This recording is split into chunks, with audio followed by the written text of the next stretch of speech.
আসসালামু আলাইকুম। প্রিয় দেশবাসী, দেশের এমতো অবস্থায় আমাদের দায়িত্ব কি, এ নিয়ে আপার লেখা কবিতা শোনাবে ফাহমিদে ইসলাম। দেশের সম্পদ ভাঙিস নে ভাই, হাসিনা গেছে পালাই। মোদের সম্পদ এখন কেন নিজেরাই মোরা জ্বালাই।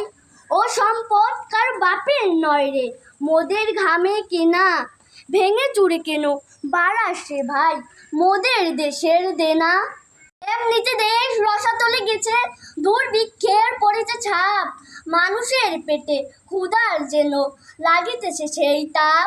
দ্রব্য মূল্য হু হু করে বাড়ে, অর্থনীতি ভালো নাই। দেশ আছে ভাই ঋণের দায়ে, এসব ঘটিছে তাই। হাসিনা পালালো সোনা দানা নিয়া, দেশ খেয়ে করে ছোগা। ছোগার পরে বাকি থাকে যা খেয়েছে সেই ছোগা। এখন সবে মিতব্যয়ী হয়ে নতুন করে দে সারা। অতি সহজে সোনার দেশটা করিতে পারিব খাড়া।